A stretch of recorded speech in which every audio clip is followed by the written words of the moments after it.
Ya, terima kasih Anda masih bersama kami di Hot Economy. Kembali kita lanjutkan dialog kita. Pak Raden, terkait dengan ego sektoral ini Pak, ego sektoral ini nampaknya masih cukup kuat karena ketika kemarin banyak demonstrasi, banyak juga beberapa kepala daerah yang akhirnya mengirimkan surat dan menolak adanya UU Cipta Kerja ini. Ini kan sudah terlihat langsung bahwa ada ego sektoral. Bagaimana nanti ini mensinkronkannya Pak Raden? Begini, jadi seperti yang kami sebutkan tadi, bahwa kalau kita lihat siapa yang memang seperti dirugikan lah, saya menyatakan seperti dulu, atau potensi dirugikan dari sini. Ya jelas memang birokrat-birokrat yang sebelumnya artinya mendapatkan rente, itu akan dirugikan. Jadi karena kalau makin sedikit meja yang harus dihadapin, ya kan, berarti makin cepat, tetapi setiap meja itu biasanya atau setiap peraturan, setiap license itu, setiap meja itu kan nggak gratis, itu bisa dilama-lamain di situ kan. Nah demikian juga di tingkat pusat juga berkurang, yang kita sebutkan tadi disederhanakan. Di tingkat daerah juga begitu. Jadi bukan tidak mungkin juga memang aturan-aturan di daerah ini ada kekhawatiran bahwa jangan-jangan pendapatan daerah PAD juga bisa berkurang dari Cipta Kerja ini. Dengan Cipta Kerja ini kan seluruh izin-izin nantinya akan jauh lebih sederhana, ada standarnya, ada normanya, dengan prosedur-prosedur yang jauh lebih baik, lebih sederhana, dan semuanya nanti dipangkas. Jadi ada kekhawatiran itu mungkin di sebagian tempat ini. Nah, oleh karena itu, kalau kita lihat nanti di dalam PP-nya pun akan dirundingkan. Ini kan PP tadi peraturan pelaksanaannya, di dalam peraturan Perpres atau peraturan pemerintahnya, itu nanti akan diikutkan juga mereka untuk berdiskusi. Bahkan kita sudah antisipasi, kalau nanti yang sebelumnya ada pendapatan asli daerah dengan adanya izin-izin itu dan akibatnya hilang, maka itu sebagian akan diganti oleh pemerintah pusat. Jadi pemerintah pusat akan mentransfer itu. Intinya adalah kita harapkan pada saat kita mengurangi seluruhnya problem-problem perizinan ini, ya, problem-problem yang menghambat dunia usaha ini, maka kalaupun nanti daerah itu ada mungkin pengurangan di PAD-nya, itu akan dikompensasi oleh pusat. Tetapi tentu kalau ada nanti misalkan karena pengurangan itu korupsi tidak ada, ya so be it, yang dikatakan oleh Pak Menko tadi. Karena memang kita harus mengurangi rente-rente di situ yang jadinya menjadi beban para dunia usaha. Dengan begitu, maka dunia usaha atau para investor ini akan merasa bebannya menjadi ringan. Itu yang membuat saya pikir iklim investasi atau iklim usaha kita nanti menjadi lebih menarik. Jadi kita harus sadar bahwa memang yang dirugikan itu ada, yaitu mafia-mafia yang dikatakan tadi itu, pemburu rente karena makin banyak peraturan kan pasti makin banyak pula mungkin yang harus kita bayar di situ. Ya. Dengan penyederhanaan ini banyak yang hilang, banyak yang dirugikan. Tapi sebetulnya yang diuntungkan di situ adalah masyarakat keseluruhan, termasuk UMKM dan dunia usaha maupun rumah tangga. Oke, baik. Saya tanyakan juga ke Pak Anton. Pak Anton, ini tadi dikatakan banyak pemburu rente yang bakalan rugi. Nah, tapi mengawal implementasi undang-undang ini seperti apa agar pemburu rente ini tidak mempunyai kekuatan lagi di daerah sehingga undang-undang bisa berjalan dengan baik begitu?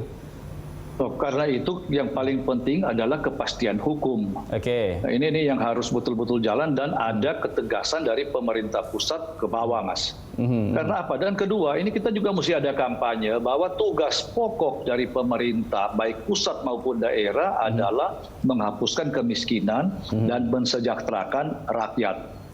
Cara paling efektif adalah beri lapangan kerja. Nah, karena itu investor harus masuk, investasi harus masuk, dan iklim investasi tentunya harus baik. Dan ini kita tidak terbiasa begitu, beda dengan saya baca di Kompas, di Amerika itu hanya ada 4 incumbent presiden yang gagal karena apa? Pada saat dia menjabat ekonomi jelek. Nah, kita ini ekonomi jelek masih terpilih lagi. Nah, ini kan yang susah. Jadi semestinya kalau dia sadar akan tugasnya, lantas yang dia berpikir memperbaiki iklim investasi, semestinya kepala daerah itu bersyukur ada Omnibus Law ini untuk membantu dia. Karena nanti tolong dikoreksi Pak Yose dan Pak Raden. Kalau menurut katanya, yang saya bukan ahli ekonomi, kemandirian ekonomi satu daerah itu apabila rasionya 20% atau 15, mungkin 20% dari PAD, dari APBD-nya itu dari PAD. PAD yang didapatkan dengan cara yang benar juga ya. Kalau itu kita lihat seluruh di daerah, umumnya tingkat 2 kabupaten kota, tidak sampai 15%. Nah, semestinya ini artinya karena investasi tidak masuk, sehingga pada dasarnya dia otonomi daerah, tetapi kalau terhadap keuangan malah sentralisasi, mengharapkan dropping dari pusat. Nah, ini yang saya kira harus sejalan, kita harus kawal bersama-sama, dan tentunya saya sudah sering diskusi dengan Pak Raden, perlu di pusat itu ada satu lembaga yang tempat kita itu bisa mengadu. Jadi kalau kita dipersulit oleh daerah atau oleh siapa saja ya, itu kita datang, tapi dengan catatan betul-betul dipersulit karena bukan karena kesalahan kita ya. Selama ini belum ada Pak tempat mengadu, Pak? Ya, ini kalau saya kenal baik aja bisa dilayani. Oh begitu. Nah, contohnya saya bicara terus terang, di Jawa Timur sekarang pabrik-pabrik dalam kondisi begini masih diperiksa polisi untuk perizinan. Ini juga ya beginilah. Dan izin juga bukan hal yang prinsipil, tetapi ya kita paham lah ini kalau sudah berurusan begini kan pusing. Dan bukan cuma polisi, kita berurusan dengan Kementerian Perdagangan saat ini juga susah itu mendapatkan izin sekarang. Ya, nah ini yang begini-begini yang kita harapkan. Tentunya kalau ada tempat kita mengadu, ya saya usulkan kalau bisa seperti Pak Raden lah, yang sekretaris direktur eksekutif dari pemulihan ekonomi. Nah ini yang harus diberi power. Kalau tidak, ya nanti yang seperti Pak Yose bilang tadi, ini kan tidak gampang mengurus birokrasi yang sudah kusut seperti ini. Oke, baik. Saya ke Pak Yose. Pak Yose, untuk ego sektoral sendiri ini kan tadi sudah saya sampaikan ada beberapa kepala daerah yang menolak. Sementara juga ada kekhawatiran bahwa PAD akan berkurang. Bahkan juga tadi Pak Raden mengatakan ada pemburu rente yang bakalan rugi begitu. Nah ini bagaimana nanti mensinkronkan masalah-masalah ini, Pak Yose? Ya, kelihatannya tadi Pak Raden juga sudah memberikan gambaran ya bagaimana langkah-langkah yang bisa ditempuh terutama untuk hubungan antara pusat dengan daerah. Ya, seperti misalnya transfer dari pusat ke daerah sebagai kompensasi dari PAD yang hilang. Tetapi jangan lupa juga bahwa banyak sekali aturan-aturan itu yang ruwet tadi yang datangnya yang adanya juga di tingkatan pemerintah pusat gitu ya. Nah, kalau seperti misalnya paket kebijakan ekonomi yang 16 itu dulu kan seperti memotong rumput, tetapi ketika dipotong rumput di sebelah kiri, kemudian di sebelah kanan muncul lagi gitu ya. Nah, jadi ini juga kita harus melihatnya bahwa kita memerlukan satu skema, satu sistem regulasi ekonomi yang lebih baik. Ya, yang namanya mungkin kalau dalam bahasa Inggris sering disebut good regulatory practice. Ya. Contohnya misalnya seperti di Inggris. Di Inggris itu satu pemerintah, satu kementerian hanya boleh mengeluarkan peraturan baru kalau mereka bisa menarik 2 peraturan lama. Ya, nah di Indonesia nggak ada yang seperti itu. Ya, sekarang ini kita mencoba melakukannya secara big bang, tetapi ini harus diikuti dengan berbagai inisiatif lainnya. Seperti kalau tadi Pak Anton Supit mengatakan bahwa perlu ada lembaga pengaduan, saya pikir saya juga mungkin bisa memberikan ide adanya lembaga pengawas regulasi atau peninjau regulasi. Jadi kalau misalnya Menteri Perdagangan mau mengeluarkan regulasi baru, gitu ya, itu dia harus berkonsultasi dulu dengan lembaga ini. Jangan mimpi sekarang kemudian besok anak buahnya sudah ngeluarin surat edaran atau peraturan menteri gitu. Baik, artinya ini dibutuhkan lagi beberapa lembaga kalau masukan dari Pak Anton dan juga Pak Yose. Terakhir Pak Raden, singkat saja untuk pembentukan lembaga untuk pengaduan begitu dari para pengusaha kepada pemerintah ini urgent nggak menurut Anda?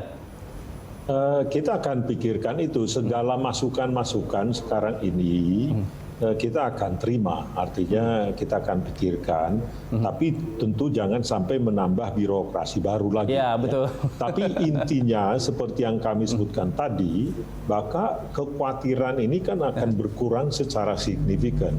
Karena kita sudah mengurangi tadi itu segala aturan-aturan.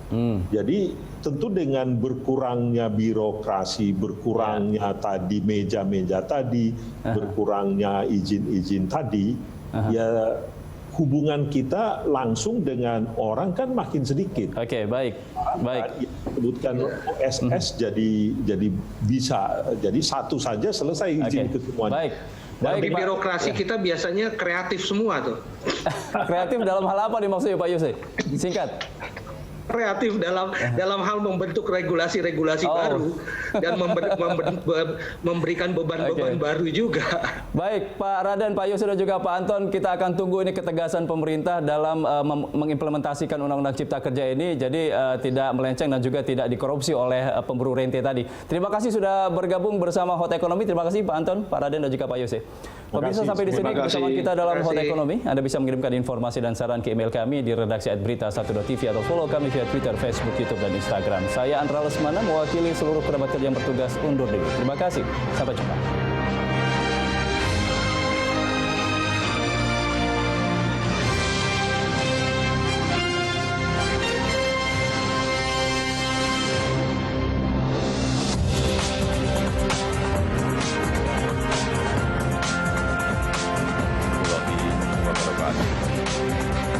Bapak Ibu, saudara-saudara sebangsa setanah air, Undang-Undang Cipta Kerja